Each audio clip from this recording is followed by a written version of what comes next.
Hello students, आज हम पढ़ेंगे मर्सिया निगारी के बारे में। मर्सिया निगारी, क्योंकि मर्सिया लफ्ज़ अरबी ज़बान का लफ्ज़ है रसा, उसी से ये उर्दू ज़बान में आया है। रसा के मायनी किसी के मौत पे, वफ़ात पे दर्द व गम का इजहार करना, उसकी खूबियाँ और उसकी खूबियों का बयान करना, उसके अवसाफ को बताना, इसको मर्सिया कहते हैं। मर्सिया मरने वाले की अच्छाइयों को बयान करके दर्द व गम का इजहार किया जाता है। इसके बारे में हाली ने लिखा है कि जिंदों की तारीफ़ को कसीदा बोलते हैं और मुर्दों की तारीफ़ जिसमें तासुफ और अफसोस का बयान हो, यानी जिंदा इंसान की तारीफ़ की जाती है, उसको कसीदा बोलते हैं, जिसमें सिर्फ उसकी तारीफ़ ही तारीफ़ की जाती है। लेकिन मर्सिया में मुर्दा इंसान की तारीफ़ के साथ साथ उसकी खूबियों को भी बयान किया जाता है और उसमें तासुफ यानी गिला और शिकवा, अफसोस का बयान भी होता है। उर्दू में लेकिन ज़्यादातर ये देखा गया है कि मर्सिया का इस्तेमाल शहीदाए करबला की तारीफ़ और तौसीफ़ में किया गया है, यानी वाक़यात करबला जो हुआ था उसी के ऊपर उर्दू अदब में ज़्यादातर मर्सिये लिखे गए हैं। यही वजह है कि हर ज़माने में शोरा इस मौजू पर अपना इजहार ख्याल करते रहे हैं। फारसी शायरी में वहाँ की मखसूस समाजी और सामाजी हालात की वजह से इस सिन्फ को काफ़ी फ़रोग़ हासिल हुआ। यानी मर्सिया में सिर्फ वाक़यात करबला के अलावा भी बहुत से मौज़ूआत शामिल हैं। उसमें किसी भी इंसान उसकी जो ज़िंदगी से जुड़े हुए समाजी सियासी ख़यालात को भी हम उसमें शामिल कर सकते हैं, मुख्तलिफ़ मौज़ूआत उसमें दाखिल कर सकते हैं। अब मर्सिये का आगाज़ कैसे हुआ उर्दू अदब में, ये जानना अपने लिए बहुत ज़रूरी है। उर्दू शायरी में ज़्यादातर जो असनाफ़ शुकन हैं वो फ़ारसी शायरी के असर से आई हैं, मगर उर्दू मर्सिये की रिवायत इस सिलसिले में मुख्तलिफ है। वो अपनी इब्तदा और अर्तका में अरबी और फ़ारसी मर्सियों का रहन मिन्नत नहीं है, यानी अरबी और फ़ारसी के ज़रिए वो उर्दू अदब में नहीं आया है। उसकी बुनियाद है वो अपनी जाती है और इसकी रिवायात खुद अपने मुल्क की समाजी व मजहबी रिवायात के पस मंज़र में परवान चढ़ी है।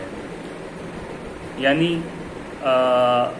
फ़ारसी और अरबी के ज़रिए उर्दू अदब में मर्सिये का आगाज़ नहीं हुआ है, बल्कि मर्सिया खुद हिंदुस्तान में यहाँ पे जो मुख्तलिफ़ हालात रहे हैं, यहाँ के नवाबों बादशाहों, फिर अंग्रेज़ों का दौर रहा, उसमें सियासतदान, उर्दू अदबा और शोरा, उन्होंने जो कुछ अपनी ज़िंदगी में देखा और उसके बाद जब उनकी वफ़ात हुई तो उनके बारे में शख्सी मर्सिये भी लिखे गए हैं। करबलाई मर्सिये के अलावा शख्सी मर्सिये उर्दू में बहुत मशहूर हैं। हिंदुस्तान के खमीर में शामिल सरपरस्ती, मजहबी अकीदतमंदी ने इस सिन्फ को फ़रोग़ दिया है। यानी हमारा जो अकीदत है, मजहबी अकीदत है, हमारा जो मज़हब है, हमारे जो तहज़ीब व तमद्दुन है, उसने मर्सिये की राह को हमवार किया। उर्दू में बेशतर असनाफ़ सुकून की तरह है मर्सिये की इब्तिदा भी दक्कन में हुई है, यानी हिंदुस्तान में इसका जो आगाज़ है वो दक्कन से हुआ, दक्षिण भारत से हुआ है, जहाँ पे वो रियासतें थीं, 5 रियासतें थीं शुरुआत में जो खुद मुख्तार थीं। उनके अलग अलग बादशाह थे, जैसे बीजापुर में आदिल शाह, आपने पढ़ा पहले दक्कन में उर्दू अदब में, बीजापुर में आदिल शाह सल्तनत थी। ऐसे ही गोलकुंडा में कुतुब शाही थी, बीदर में अहमद शाही थी।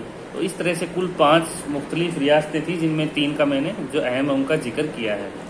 तो गोलकुंडा और बीजापुर के बादशाहों ने इसकी बुनियाद को मजबूती अता की थी। अब शुरुआती मर्सिया निगारों में अशरफ बयाबानी, मोहम्मद कुल्ली कुतुब शाह और मुल्ला वजही के नाम खुसूसियत के साथ काबिल ज़िक्र हैं। اب دکن میں جو شعراء ہوئے ان میں اشرف بیابانی جو علی عادل شہرشانی کے دربار میں شاعر تھے، انہوں نے مثنوی بھی لکھی ہے، غزلیں بھی لکھی ہیں، اس کے علاوہ مرثیہ بھی لکھا ہے۔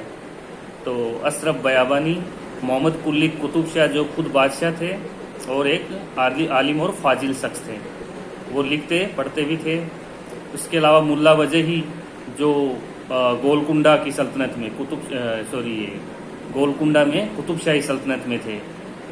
تو ملا وجہی کے بارے میں آپ پہلے پڑھ چکے ہیں، جس نے صبرس جیسی نثری کتاب لکھی اور کتب مستری جیسی مثنوی لکھی۔ ایسے ہی انہوں نے اردو ادب میں بہت سے مرثیے بھی لکھے۔ محمد قطب شاہ اور ملا وجہی کے علاوہ گواسی، فائز، نوری، ابن نساتی، یہ سبھی دکن کے شاعر رہے ہیں۔ گواسی، فائز، ابن نساتی اور نصرت علی نصرتی کا نام سنا ہوگا آپ نے، بہت ہی مشہور اور معروف دکن کے شاعر رہے ہیں۔ شمالی ہند میں مرثیے کی ابتدا سب سے پہلے اسماعیل امروہی، ایک شاعر تھے اسماعیل امروہی، جنہوں نے وفات نامہ بی بی فاطمہ کے عنوان سے ایک مرثیہ لکھا، جو شمالی ہند کا پہلا مرثیہ تھا، وفات نامہ بی بی فاطمہ، یعنی یہ شاید لکھنؤ کے اندر لکھا گیا تھا۔ وہاں کے ایک نواب تھے، ان کی بیوی تھی فاطمہ۔ جب ان کا انتقال ہوا اس کے بعد میں اسماعیل امروہی نے ان کے اوپر ایک مرثیہ لکھا۔ ان ابتدائی مرثیوں میں فنی شعور کے بڑی وجہ یہ تھی کہ مرثیے جو ہے کسی ادبی تقاضے کو پورا کرنے کی غرض سے نہیں لکھے جاتے، بلکہ مذہب کی و مجلسی ضرورتوں اور اصولوں کے غرض سے لکھے جاتے ہیں۔ مرثیے میں ایک خاص بات یہ ہے کہ قصیدہ نگار جب قصیدہ نگاری کرتا ہے تو اس میں اس کا تھوڑا لالچ رہتا ہے، اس کو انعام و اکرام عطا کیا جاتا ہے بادشاہ کی طرف سے، کیونکہ بادشاہ ہے کہ وہ تعریف کرتا ہے قصیدہ میں۔ لیکن مرثیہ کے ساتھ ایسا نہیں ہے۔ مرثیہ اپنے خود انسان اپنے جذبات، اپنی کیفیت کے حساب سے مرثیہ لکھتا ہے، اور جس کے اوپر مرثیہ لکھتا ہے اس کی پوری ذاتی زندگی کے بارے میں اس کے اپنے خود اظہار خیال کرتا ہے، اس کی پوری منظر نگاری کرتا ہے، تصویر کشی کھینچ دیتا ہے۔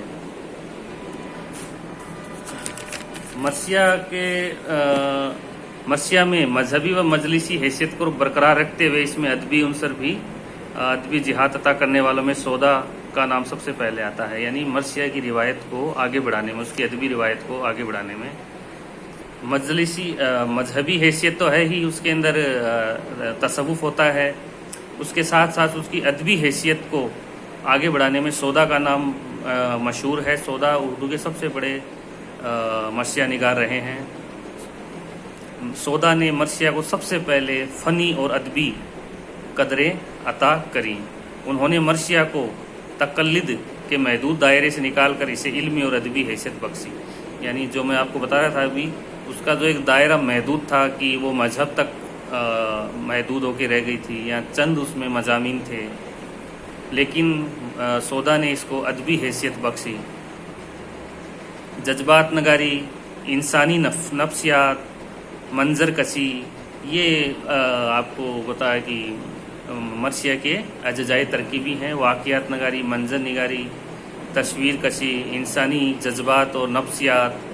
تو کسی بھی مرثیہ کو لکھنے کے لیے ان سب چیزوں کا ہونا بہت ضروری ہے۔